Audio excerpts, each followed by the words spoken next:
రాష్ట్రాల్లో ఉగాది సంబరాలు ఘనంగా జరుగుతున్నాయి. సో గ్రామాలు పట్టణాలు సందడి వాతావరణం నెలకొంది. తెల్లవారుజాము నుంచే భక్తులు ఆలయాలని దర్శించుకుంటున్నారు. తెలుగు రాష్ట్రాల్లోని అన్ని ఆలయాలు భక్తులతో కిటకిటలాడుతున్నాయి. మరి క్రోధినామ సంవత్సరానికి స్వాగతం పలుకుతున్నారు ఏపీ ప్రజలు. గుంటూరులో పరిస్థితి ఎలా ఉంది, అక్కడ జరుగుతున్న ఉగాది వేడుకలపై మరిన్ని వివరాలు మా ప్రతినిధి సాంబశివరావు అందిస్తారు. Sambasivarao, to you.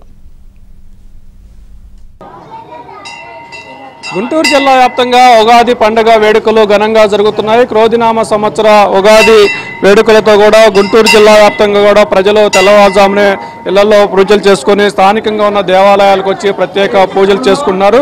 తెలుగు వారికి కొత్త ఏడాది కావడంతో కూడా దీన్ని ఉగాదిని కొత్తగా జరుపుకొని గత ఏడాది జరిగిన కష్ట నష్టాలను మొత్తం కూడా తొలగిపోయి ఏడాది నూతన సంవత్సరం బాగుండాలని కోరుకుంటూ కూడా స్థానికంగా పూజలు చేస్తున్నారు. మనం ప్రస్తుతం పాతగుంటూరులోని రామాలయంలో ఉన్నాం. ఇక్కడ దేవాలయంలో ప్రజలు పెద్ద సంఖ్యలో వచ్చి పూజలు చేసుకునే పరిస్థితి ఉంది. మనతో పాటు పూజ ఉన్నారు. చెప్పండి, ఏంటి ఏడాది ఎలా ఉండబోతుంది, భక్తుల రద్దీ ఎలా ఉంది? రామాయ రామభద్రాయ రామచంద్రాయ వేధసే రఘునాథాయ నాథాయ సీతాయా పతయే నమో నమః.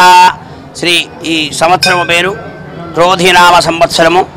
ఈ సంవత్సరం భగవంతుడి దయ వల్ల అందరికి కూడా ఆయురారోగ్యాలు ప్రసాదించి ఆ భగవంతుడు మనందరినీ కూడా చల్లగా చూడాలని ఆ దేవునికి స్వామివారికి పూజ చేస్తున్నాము. అట్లానే ఈ సంవత్సరము చాలా దేవుని అందరూ కూడా భక్తి శ్రద్ధలో పూజ చేయండి. అందరికి కూడా ఆయుర ఆరోగ్యాలు ప్రసాదించాలనుకుంటున్నాం.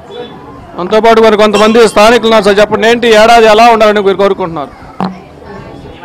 క్రోధనామ ఉగాది శుభాకాంక్షలు అందరికీ, గుంటూరు నగర ప్రజలకు క్రోధనామ సంవత్సర ఉగాది శుభాకాంక్షలు తెలియజేస్తూ ముందుగా ఈరోజు ఈ రాబోయే రోజుల్లో ఈ సంవత్సరం అందరూ గుంటూరు నగర ప్రజలే కాదు, గుంటూరు నగరంలో 9వ వార్డు ప్రజలందరూ చదువులో కానీ వ్యాపారంలో కానీ ముందుకెళ్తూ అంత అష్టాశ్వర్యాలతో అంతా మంచిగా జరగాలని చెప్పి ఈ సంవత్సరం బాగా మంచిగా జరగాలని చెప్పి కోరుకుంటున్నాము రాముల వారి ఆశీస్సులతో.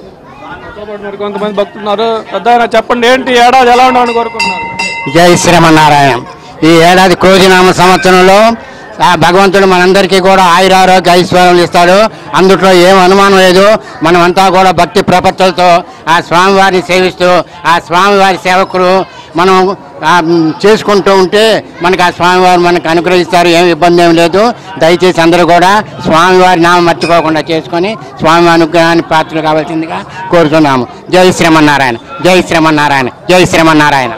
ఇది మొత్తానికి ఉమ్మడి గుంటూరు జిల్లా వ్యాప్తంగా ఈరోజు ఉన్న దేవాలయాలన్నింటిలో కూడా ప్రజలు తెల్లవారుజామునే దేవాలయాలకు వచ్చి ప్రత్యేక పూజలు అయితే జరిపించుకుంటున్నారు. ఏడాది ఉగాది కొత్త ఏడాది రోజున వచ్చే ఏడాది నుంచి కూడా అందరికీ సుఖశాంతులుగా కుటుంబ సమేతంగా పాడి పంటలు అన్నీ కూడా సమృద్ధిగా ఉండాలంటూ కూడా స్థానికంగా ఉన్న దేవాలయాల్లో అయితే పూజలు చేసుకుంటున్నారు. దీంతో ఉగాది పర్వదినం రోజున దేవాలయాలకు భక్తులు రద్దీ ఉన్న నేపథ్యంలో ఉగాది శోభ అయితే సంతరించుకుంటుంది. ఉగాది మొత్తం కూడా ఉగాది రోజు నుంచి ప్రారంభమయ్యి ఏడాది మొత్తం కూడా అందరూ బాగుండాలి, తమ కుటుంబాలు బాగుండాలనే ఒక ఉద్దేశంతో కూడా ఇక్కడ ప్రత్యేక పూజలు జరుపుకున్న నేపథ్యంలో కూడా ఉమ్మడి గుంటూరు జిల్లా వ్యాప్తంగా దేవాలయాలు అయితే భక్తుల రద్దీ కొనసాగుతుంది.